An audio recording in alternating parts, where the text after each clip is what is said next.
Salam Bapak Ibu sekalian, selamat ketemu kembali pada hari ini. Kita dalam kondisi sukacita karena penyertaan Tuhan. Saya melihat semua kita sehat ya, bahkan jemaat Tuhan semua dalam keadaan baik ya. Kami percaya semua karena penyertaan Tuhan, karena kasih Tuhan.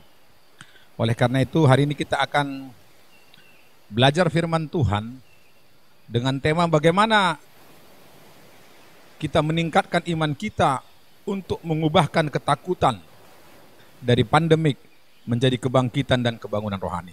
Ini penting sekali ya. Sebab hari ini banyak sekali orang melihat berbagai sisi ya, sehingga ada ketakutan ya, yang ekonominya juga tidak jalan ya, keluarganya jauh ya. Kemudian saudara ada baca berita, ada yang kena PDP dan sebagainya ya. Kemudian banyak hal yang kita lihat, orang-orang tua yang kita kasihi ya, mengalami kesulitan ekonomi ya. Dan kalau kita dengar pula bahwasanya ada kekuatan-kekuatan besar yang sedang melakukan aksinya. Oleh karena itu mari kita berdoa dan kita belajar firman Tuhan supaya kita dikuatkan. Mari kita berdoa.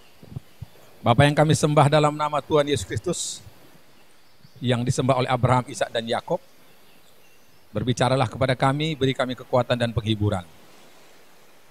Tolong kami agar kami hidup dalam kebenaran-Mu.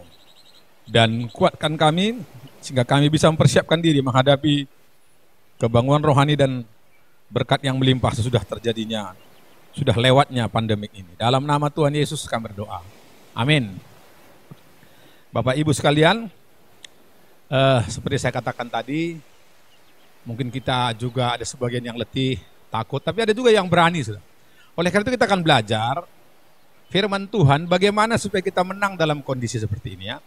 Saudara, kalau kita dengar-dengar, ada 3 kekuatan yang sedang melakukan gerakan yang diprakarsai oleh iblis. Pertama adalah saudara, ada nabi-nabi palsu, orang-orang yang mencoba untuk saudaraku mengalihkan situasi ini sehingga orang ketakutan. Karena memang sekarang ini ada sesuatu yang dilakukan supaya orang semua panik dan takut. Sebab, saudaraku, penyakit ini akan sangat tidak terkendalikan kalau orangnya panik, saudara. Kedua adalah, saudara, orang-orang yang menginginkan satu negara itu kacau karena mereka menginginkan penggulingan kekuasaan yang sedang terjadi. Ya. Saudaraku, ini yang kedua. Demikian juga di negara Indonesia ada saja yang mencoba untuk mengkritik. Begitu besar dan sulitnya upaya sudah dilakukan, tapi mereka mencoba menjatuhkan. Yang ketiga, saudaraku, ada kekuatan besar di balik semua ini, ya, yang ingin agar, saudaraku, dunia kacau, kemudian terjadi semua bergantung kepada satu kekuatan ekonomi dan politik yang mereka bangun, namanya one world. Mereka ingin satu dunia ini dikuasai oleh orang tertentu, ya, oleh kelompok tertentu. Saudaraku, baik negaranya minjam, dan kemudian saudaraku akhirnya mereka mengendalikan bangsa-bangsa. Saudaraku, itu beberapa dituliskan oleh saudaraku, disampaikan oleh beberapa orang analisa. Nah, saudaraku, sebagai orang percaya, saudaraku, kita tidak melihat ini. Bahkan kalau orang Kristen dikatakan, saudaraku, ini saatnya nanti akan masuk ke dalam antikris akan berkuasa, ya, dengan menaruhkan, saudaraku, chip dan angka 66 di kening dan di dahi. Saudaraku, ini membuat kita panik. Tapi saudara, apa yang perlu kita lakukan sebagai orang percaya? Ini saatnya bukan itu yang perlu kita pikirkan. Bukan ketakutan. Sebab saudaraku, kalau kita ikut dengan Tuhan, maka dikatakan roh yang diberikan kepada kita bukan menjadikan ketakutan, tapi keberanian, saudaraku, dan ketertiban. Oleh karena itu, hari ini saya ingin ajak kita belajar firman Tuhan. Saudaraku, bagaimana kita mengalahkan semua ini. Nah, oleh karena itu, mari pertama saya ajak saudara untuk baca firman Tuhan. 1 Yohanes 5 ayat 4 ya. 1 Yohanes 5 ayat 4 ya. Saudaraku, demikian firman Tuhan. Sebab semua yang lahir dari Elohim mengalahkan dunia. Dan inilah kemenangan yang mengalahkan dunia adalah iman kita. Nah, saudara, dunia yang kondisinya seperti ini, apapun kondisinya, yang bisa mengalahkan itu hanya satulah iman kita, saudara. Iman saudara dan saya. Ya. Iman kita perlu kita tingkatkan, saudara. Ya. Kekuatan iman kita perlu kita tingkatkan. Nah, oleh karena itu, jika kita mau berkemenangan dan meningkatkan iman, bagaimana caranya? Ini yang penting. Saudara, apapun yang terjadi di sekitar kita, kalau Tuhan ada dan dia memberikan kekuatan pada kita, maka saudaraku pasti kita kuat. Saudara, kita udah belajar kemarin bagaimana saudaraku ketika Yosafat memimpin kerajaan Yehuda Yerusalem, saudaraku itu terkepung oleh musuh yang besar. Tapi ketika dia datang kepada Tuhan, Tuhan kasih jawaban dan iman bisa dihadapi. Saudaraku, banyak sekali hal. Oleh karena itu bagaimanakah caranya supaya kita beriman? Firman Tuhan berkata dalam Roma 10 ayat 17. Berkata, jadi iman timbul dari pendengaran dan pendengaran oleh firman Kristus. Saudaraku, firman Kristus, kalau Tuhan bicara, kita akan diteguhkan, saudaraku. Saudara sudah belajar dari Alkitab bagaimana saudaraku orang-orang yang punya masalah ketika Tuhan bicara. Ketika bangsa Israel berada di pinggiran Laut Tebrau, di belakangnya dikejar oleh Firaun. Hanya penting apa? Tuhan berbicara. Dia berkata, aku berperang buat kau, kau berdiam diri saja. Saudara, itu penting sekali. Ketika dia bicara, maka saudaraku akan luar biasa. Jadi pertama adalah saudaraku, dengarlah suara Tuhan. Firman Kristus. Itu akan membangkitkan iman kita, saudara ya. Sebab ketika Tuhan bicara, dia akan memberikan jawaban. Bukankah dunia ini ada karena firman Tuhan? Dia katakan jadilah terang, jadilah terang. Demikian juga, karena apa? Roma 55 berkata, saudara apa? Ayat 11, firman Tuhan tidak pernah kembali dengan sia-sia. Dia akan berhasil dengan apa yang disuruh kaji. Itu sebabnya saudara kita perlu, saudaraku, membaca firman. Kedua, ubah relasi pergaulan dan kebiasaan kita, saudara. Saudaraku, kalau selama ini kebiasaan kita mendengarkan hal negatif, membuat kita takut, saudaraku melihat angka kematian, melihat bagaimana, saudara, ubah. Ini hal yang penting, saudaraku.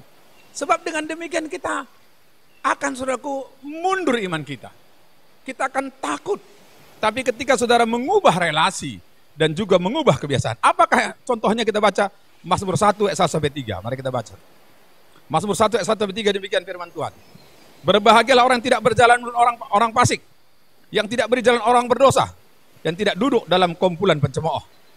Tetapi yang kesukaannya ialah Taurat Tuhan, dan merenungkan Taurat itu siang dan malam. Ia seperti pohon ditanam di tepi aliran air, yang menghasilkan buahnya pada musimnya, dan yang tidak layu daunnya, apa saja yang diperbuatnya berhasil. Saudara, ini penting.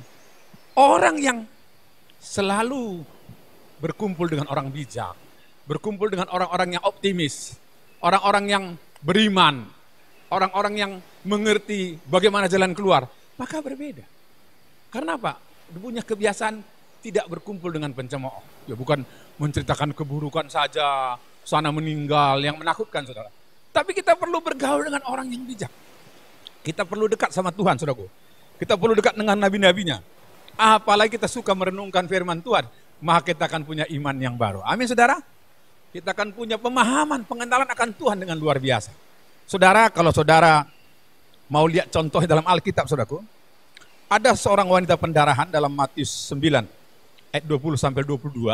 Saudara mungkin bisa baca nanti. Saudaraku, demikian itu firman Tuhan berkata begini. Ada orang yang sudah 12 tahun saudaraku pendarahan, ya. Lalu saudaraku dia menderita pendarahan. Saudaraku, tapi apa? Dia ketika mendengar tentang Yesus, mendengar tentang Yesus yang saudara bisa menyembuhkan, bisa beri jalan keluar, maka dia saudaraku menghampiri Tuhan Yesus. Dan dia dengan iman, dia mengulang-ulang kata-katanya, karena dia sudah beriman, asalku jamah jubahnya aku akan sembuh. Untuk ini kita akan baca, saudaraku, Matius 9 ayat 20 sampai 22, demikian firman Tuhan. Ya, saya bacakan kepada saudara. Pada waktu itu seorang perempuan yang sudah 12 tahun lamanya menderita pendarahan, maju mendekati Yesus dari belakang dan menjamah jubahnya. Karena kata dalam hatinya, asalku jamah aja jubahnya aku akan sembuh. Tapi Yesus berpaling dan memandang dia serta berkata, teguhkanlah hatimu, hai anakku, imanmu telah menyelamatkan engkau. Maka sejak saat itu sembuhlah perempuan itu. Saudara, karena dia merenungkan firman Tuhan, karena dia merenungkan kebaikan Tuhan, karena dia percaya, saudaraku, Tuhan itu maha penyembuh, maha kuasa. Dia mendekat. Saudara, kalau saudara dan saya merenungkan kebenaran, memegang janji Tuhan. Karena saudara tahu, firman Tuhan adalah berisi janji. Saudara, maka disebut Alkitab itu perjanjian lama, perjanjian baru, karena janji, saudara. Dalam hal ini, saudaraku, dia percaya kepada janji Tuhan karena dia merenungkannya.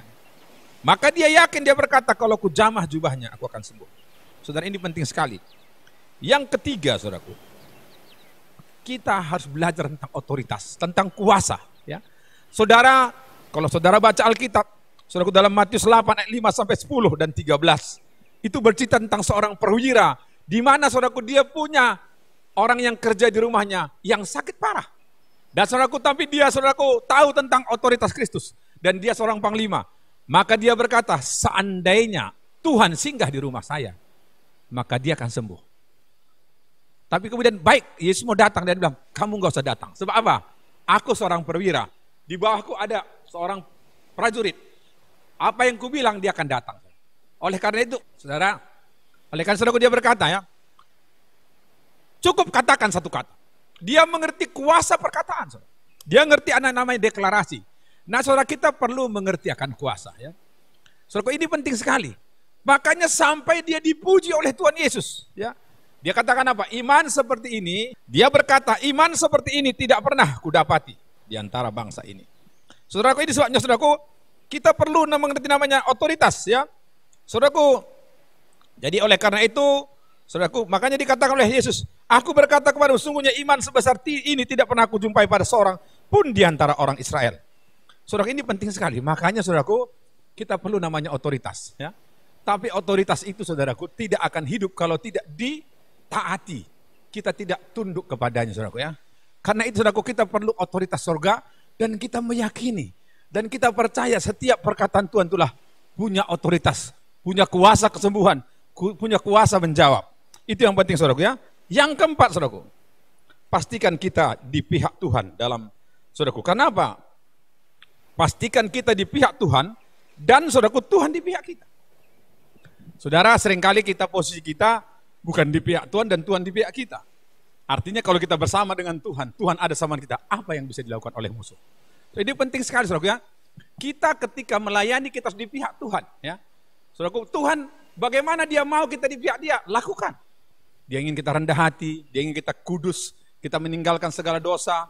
Saudaraku, itu kita lakukan. Dia senang kalau kita berdoa, hidup karena firman-Nya, dalam tuntunannya, itu kita lakukan. Sehingga saudaraku dalam Roma 8 ayat 31, demikian sampai 35, demikian firman Tuhan ya. Sebab itu apakah yang akan kita katakan tentang semuanya itu? Jika Elohim di pihak kita, siapa yang akan melawan kita? Yang tidak menyayangkan anaknya sendiri, tapi yang menyerahkannya bagi kita semua. Bagaimanakah mungkin tidak mengaruniakan segala sesuatu kepada kita bersama-sama dengan dia? Siapa yang akan menggugat orang-orang pilihan Elohim? Elohim yang membenarkan mereka, siapa akan menghukum mereka? Kristus Yesus yang telah mati, bahkan lebih lagi yang telah bangkit, dan juga dia duduk sebelah kanan Elohim, yang malah menjadi pembela bagi kita. Siapa akan misahkan kita dari kasih Kristus? Penindasan atau kesesakan, atau penganiayaan, atau kelaparan, atau ketelanjangan, atau bahaya, atau pedang? Tetapi dalam semuanya itu kita lebih daripada orang-orang yang menang oleh Dia yang telah mengasihi kita. So kita akan menjadi orang lebih menang. Kenapa? Jika Tuhan di pihak kita dan kita di pihak Tuhan. Makanya saudara, kita berada di pihak Tuhan. Hidup dalam kebenarannya, dimerdekakan oleh kebenarannya. Saudaraku, ini yang penting. Saudaraku, bagaimanakah supaya kita di pihak Tuhan? Yohanes 15 saudaraku mengajar kita 1 sampai 8 itu saudaraku apa? Kita melekat dengan Tuhan. Kita saudaraku melekat kepada batang adalah Kristus. Saudaraku, kita melekat kepada Kristus. Ini penting sekali saudaraku ya. Sehingga Yohanes 15 ayat 7-8 katakan, jika saudaraku kita dalam Dia, Dia dalam kita dan firman-Nya tinggal dalam kita, mintalah apa saja. Saudaraku, inilah hal yang perlu kita lakukan saudaraku. Jadi itu yang perlu kita lakukan hari-hari inilah. Kita betul-betul di pihak Tuhan. Amin. Sehingga saudaraku, ketika kita berdoa akan Tuhan jawab. Hari-hari ini saudaraku, ketika kita melihat kondisi pandemik ini, kita perlu saudaraku merenungkan kebenaran. Kita bergaul dengan orang-orang yang mengajak kita untuk saudaraku membuat Tuhan membela bangsa ini. Saudaraku, kita harus berkata yang membuat Tuhan di pihak kita dan kita di pihak Tuhan saudaraku. Kemudian yang kelima, yang keenam saudaraku. Apa yang perlu kita lakukan saudaraku? Yang kelima itu soalnya kita perlu tingkatkan pengenalan kita akan Tuhan. Pengenalan yang benar. Ya. Keintiman yang benar. Saudara, kadang-kadang kita nggak kenal Tuhan. Kadang-kadang ada masalah kita sering bisa menyalahkan Tuhan. Bahkan kita bilang pencobaan dari Tuhan. Tidak ada, Yakobus mengajarkan Tuhan tidak pernah mencobai kita. Tapi saudaraku, Dia saudaraku merindukan kita masuk dalam rancangannya. Oleh karena Daniel 11 ayat 32 berkata, saudaraku, inilah kondisi orang yang mengenal Tuhan dan tidak mengenal Tuhan. Dan orang-orang yang berlaku fasik terhadap perjanjian akan dibujuknya sampai murtad dengan kata-kata licin. Tetapi umat yang mengenal Elohimnya akan tetap kuat dan bertindak. Orang yang gampang dibujuk untuk meninggalkan Tuhan, berkumpul dengan pencemooh dan berkumpul dengan orang berdosa, dia akan gampang terpeleset. Saudara. Tapi orang yang mengenal Tuhannya, dia akan kuat dan bertindak. Ini saudaraku. Jadi saudaraku, inilah yang penting saudaraku. Dan pada hari ini saya mau katakan, seandainya saudaraku, saudara dan saya, semua kita, yang keenam, kita sepakat menjadi orang yang di pihak Tuhan, menjadi orang yang melakukan kebenaran, menjadi orang yang mengenal Tuhan. Saya percaya ketika berdoa, Tuhan akan sembuhkan. Saudara, saudaraku, saudara pasti pernah mengalami suatu kondisi yang cukup pelik. Ya, saya sering mengalami saudaraku, ketika ada persoalan dihadapi, saudaraku saya mencari Tuhan, berdoa, saudaraku, dan sampai Tuhan nyatakan, ini jawabannya nanti, akan ada jalan keluar. Bahkan dari perkara-perkara yang sederhana, saudara. Kadang-kadang saudaraku, saya ketika ini masa stay at home ini, kami tidak kemana-mana, kami nggak belanja ke pajak, kami berdoa. Kadang-kadang saya mikir, maunya hari nanti saya makan ikan ikan arsik contohnya. Saudaraku, saya cuma berdoa, menyatakan dalam hati saya. Tapi saya pikir nanti saya kedagingan. Tapi itu pun saya tanam dalam hati. Sebentar lagi ada yang menghantar, saudara. Saudara, itu penting sekali. Saudara, ada situasi yang kita hadapi, Tuhan bicara, ya. Aku akan mencukupkan, sebab akulah Jehovah Jireh. Saudaraku, ketika dia berkata begitu, kita diam aja. Tuhan mencukupkan. Saudara, ketika ada yang sakit, saudaraku, keluarga yang sakit, ketika semua orang berkata begini begitu, nah, ketika kita berdoa, saudaraku, Tuhan nyatakan sembuh, sembuh, sembuh. Saudara, maka saya berkata kepada orang yang sakit itu, sudah sembuh. Saudaraku, nanti tinggal tunggu hasil tesnya. Benar saudara, ketika dites sembuh. Oleh karena itu saudara, mari kita belajar. Seperti yang dilakukan wanita pendarahan itu. Dia mengulang kalimat-kalimatnya. Dia menyatakan, deklarasikan saudaraku, apa yang diyakininya. Maka saudaraku, dia mengalami kemenangan. Roma 10 mengajarkan kepada kita, saudara. Kalau kita percaya dengan hati dibenarkan, mengucap dengan mulut akan diselamatkan. Roma 10:13 berkata, siapa yang berseru kepada Tuhan tidak akan dipermalukan. Saudara, ketika kita punya posisi yang benar dan kita berseru kepada Tuhan, maka kita tidak dipermalukan. Demikian juga kita hari-hari ini, kalau ada pergumulan kita dengan kondisi ini, mari kita datang kepada Tuhan. Mari kita bergaul dengan orang-orang yang bersama-sama sepakat untuk mengundang jawaban Tuhan atas persoalan dihadapi.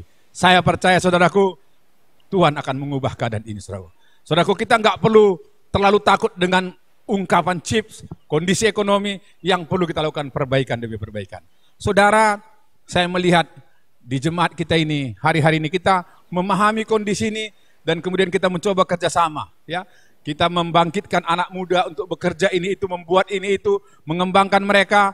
Dan saudara, kita berdoa supaya semua jemaat Tuhan akan jaga. Mereka tiap hari baca Alkitab, merenungkan firman Tuhan. Saya melihat tidak ada satupun kekurangan di antara mereka. Itu yang dilakukan Alkitab, saudaraku.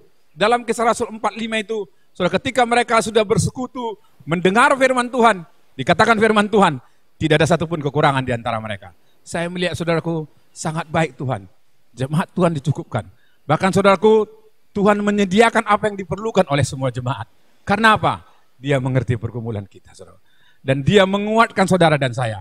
Oleh karena itu hari ini saya mau katakan, saudara, jadikanlah dengan iman kondisi pandemik ini menjadi kondisi kebangunan rohani. Kondisi membuat kita mengenal Tuhan lebih dekat. Dan kita akan melihat Tuhan menjawab doa kita lebih dari kita pikirkan dan doakan. Saya percaya itu saudaraku, kalau saudara hari ini punya pergumulan dan saudara ingin dijawab Tuhan pergumulanmu. Apa yang kau hadapi hari ini, kau takut, mari datang kepada Tuhan. Dan saya minta saudara cuma satu hal. Tangan kirimu pegang dadamu dan tangan kananmu angkat, saudara. Dan kita akan berdoa. Biarlah Tuhan Yesus menjawab doamu. Tuhan Yesus menjawab. Karena engkau akan berkata, asal ku jamah jubahnya ku sembuh. Kau menghampiri dia. Dia akan menjawab. Yang sakit disembuhkan. Yang punya beban ekonomi dibebaskan. Yang punya persoalan selama tidak selesai. Maka dia akan menjawab. Yang penting kita berada di pihak dia dan kita di pihak dia. Mari kita berdoa. Bapa yang kami sapa dalam nama Tuhan Yesus. Di dalam nama Tuhan Yesus kami berdoa. Untuk semua kami yang hadir hari ini. Yang mendengarkan firman Tuhan ini. Yang mengangkat tangan dan melaruhkan tangan dadanya. Di dalam nama Tuhan Yesus. Oleh bilur-Mu Tuhan. Sembuhkan. Jawab. Beri jalan keluar. Dan juga kami berdoa untuk suasana pandemik saat ini. Kami tidak takut. Karena kami tahu Tuhan pembela kami. Kami berharap kepadamu, Engkau berikan kepada kami hikmat pengertian bagaimana supaya semua beres. Dan kami berdoa, supaya justru di tengah-tengah suasana seperti ini, Roma 8 ayat 28 terjadi bagi kami. Segala sesuatu mendatangkan kebaikan bagi orang yang hidup seturut dengan rencanamu. Kami percaya itu akan terjadi bagi kami semua. Di dalam nama Tuhan Yesus, terjadi kesembuhan, terjadi kemenangan, terjadi kebebasan, terjadi kebangunan rohani. Di dalam nama Tuhan Yesus, kami sudah berdoa dan mempercayakan hidup kami kepada janjimu. Janjimu ya dan amin. Di dalam nama Tuhan Yesus, yang percaya sama-sama berkata, amin. Salam.